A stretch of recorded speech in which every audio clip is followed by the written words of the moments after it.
Hi, I'm Gabby from Gabby Young and Other Animals, and I'm the lead singer of a 5, 6, 7 or 8-piece band. My musical influences, I have so many. David Bowie is a massive one because not only for his kind of wild fashion side, but also just the fact that he keeps reinventing himself. I love the new album. Kate Bush, again, very topical, I know, with her tour that if anyone wants to give me tickets to, they really can. Oh, what an amazing woman. She completely broke every boundary when she came along, and I love the fact that she's so kind of modest, and she doesn't even play live, which she does now, but she didn't for, what was it, 30 something years?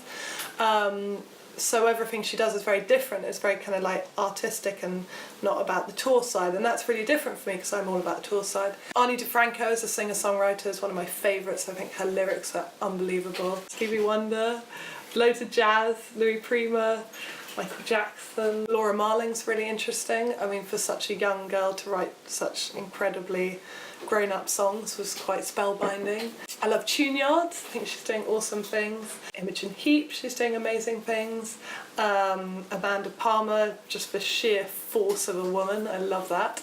It's very important for me to be an independent artist because I like to have control and I like to do exactly what I want to do and not feel like I'm doing something that other people want me to do. And of course there is always going to be leeway. When you're doing this industry, there is always a part of you that has to kind of give in to things because people put money behind you and you have to, you know, let them have their moment to try and make it work. The reason why I wanted to be independent is because I just wanted to do something completely by myself, and that's how it started. I was very kind of one of those independent women that was quite stubborn in the way that I was like, I'm doing this all myself and I don't need anyone. And now I've kind of grown out of that, and now I love having people helping me. It's wonderful. More please. But I'm independent by choice still because it allows me to do exactly what I want, and also it allows the fans to, you know, get involved as much as they do, and I don't know, we just kind of write our own rules, which is pretty exciting, whereas if you go with a big label then you've got a whole list of rules that you've got to apply to, and they probably want to change me and put me in shorter skirts, and I don't really want to wear them.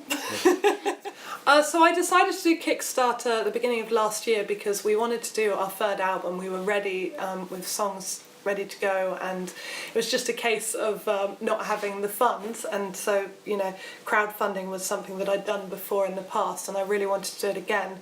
But it's always about so much more than the money because we have amazing fans that we're very close to, and we wanted to get them involved in every process of the album. And at first I was thinking maybe I could do a video blog or whatever, but it's very hard to keep up with when you're actually meant to be recording. It's very hard to kind of get it put on different hats. So I realised that actually through crowdfunding we could have them involved through the whole of it as much as they wanted, and it kind of opened a new platform to kind of connect with people on a daily basis. And it's really wonderful because it builds a kind of community feel around what you're doing at the time. And I don't think I really had any strategies other than I wanted people to feel like they were getting as much of an insight on what a band does when they record as they could, and just feel like they're getting a little extra for helping us do it, basically.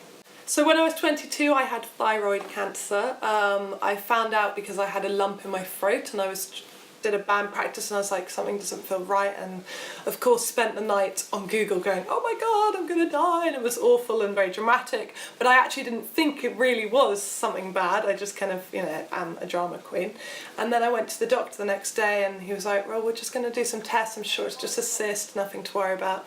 And then bit by bit it kind of got, you know, a bit more worrying and lots more tests, and it was a really odd day because we were planning our big family party, and we'd never had one ever, and this was when we lived in the countryside, and we had like a marquee being set in the field next door where the phone is, and suddenly I had this phone call, you know, all excited about the party, and it was my doctor saying, I think you better sit down, and then suddenly when you hear the word cancer your mind goes blank, so everything else he said after that I didn't really understand or take in, but all I know is that it was really very scary. It took a while for it to sink in, and it at the time, obviously, you know, it was horrible, but it has had nothing but a good influence on my life, which is an odd thing to say about something, but it really is the silver lining to the clouds that I moved to London because of it. I met My boyfriend Stephen, who's now a huge part of everything I do, we write everything together.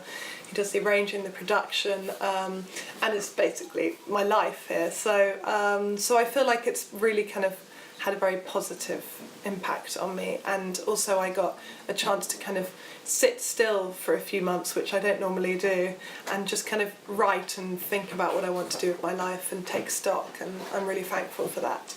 I would say that if you want to have a career in music, definitely get to know the business side of it so that you're not taken for a ride, because there are people to take advantage of you out there, which is a bit of a sad thing, but definitely get to know your business and also set it out like a business, because it is. And I think that a lot of people don't really think about the hard work. They just think, oh, I'll write songs and it will happen, but it is hard work, and it is kind of, you know, you have to put so much time and effort into the admin of it, into the all the kind of preparation behind every gig, and appearing like you're a professional when you're clearly, you know, scrabbling for anything is always tough. But it's definitely, if you really believe in it and you really believe in what you do and you're passionate about it, then just go for it and just make it work in any way you can.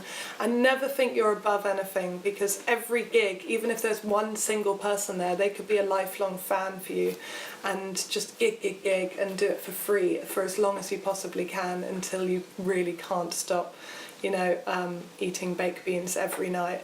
I just definitely, yeah, if you really want to do it, just you'll be doing it for a long time, but it will always pay off, and the people that you meet along the way will be amazing.